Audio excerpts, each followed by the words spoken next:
In this concise video, we're going to go over a specific example related to NMR spectroscopy. So when it comes to the MCAT, as it pertains to NMR spectroscopy, there are four key concepts that you will be tested on: signals, splits, integration, and shifts. Let's begin our discussion with signals. We're specifically going to take ethanol as an example. So how many signals are there in ethanol when it comes to NMR? Well, to determine the number of signals you have, you need to determine the number of unique hydrogen atoms that you have within ethanol. So let's draw out the hydrogen atoms. Now let's color code them. And you can see we have three unique groups, and therefore you're going to have three signals on the NMR reading. Now, just as a side point, sometimes you need to determine whether a molecule is symmetric or not, and that's what we have right here. So in order to determine if a molecule is symmetric, you'll need to splice it in half, basically using a vertical line of symmetry. And if it's a ring structure, then you need to add a horizontal line of symmetry as well. But in the case of ethanol, it's clearly asymmetric, so we didn't really need to do that. Next, let's move on to splitting patterns. Splitting patterns refer to the number of peaks you have within an individual signal.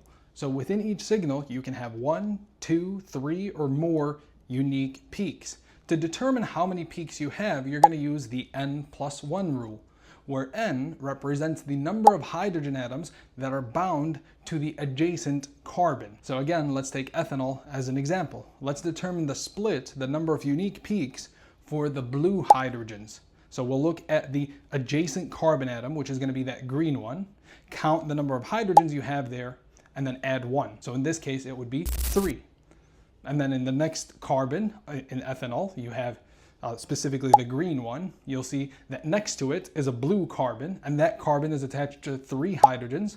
So n+1, 3 + 1. So for the green hydrogen, the split, or the number of peaks, will be 4. Finally, for a hydroxyl group, you don't need to follow that rule. Just know that for a hydroxyl group, you will have 1 peak. So the split pattern is 1. Now let's move on to the third key concept that's tested on the MCAT when it comes to NMR spectroscopy, and that is integration.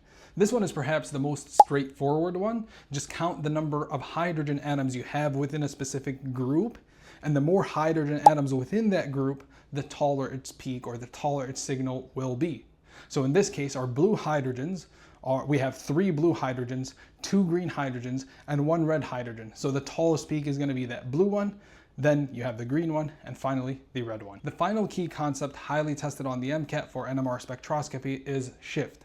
And it simply refers to whether a signal will appear to the left or to the right. If it appears to the left, it's said to be downfield because it is D-shielded.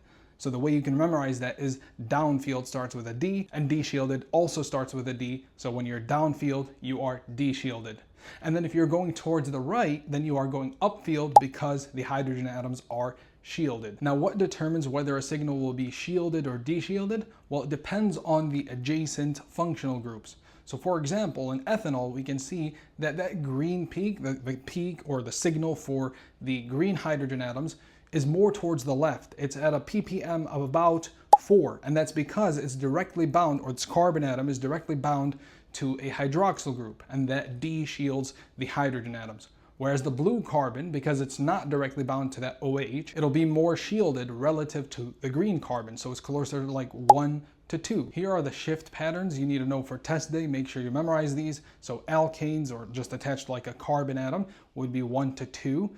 Bromine, chlorine, the other halides, as well as OH, about 2.5 to 4.5. And then for aromatic hydrogens, you'll have a shift of about 6 to 9, and then aldehydes 9 to 10. And finally, carboxylic acids will have the highest shift, the most de-shielded hydrogens, where it goes all the way up to 10 to 13. So now let's bring it all together. Ethanol has 3 unique groups of hydrogen atoms, and therefore it'll have 3 signals. To determine the split for each one of those, we're going to look at the carbon atom that's adjacent to the group of hydrogen atoms, and then add 1, so the n+1 rule. And then based on the number of hydrogen atoms within a unique group, the signal will be taller, and that's the concept of integration. Finally, when it comes to shift, we just need to memorize those functional groups.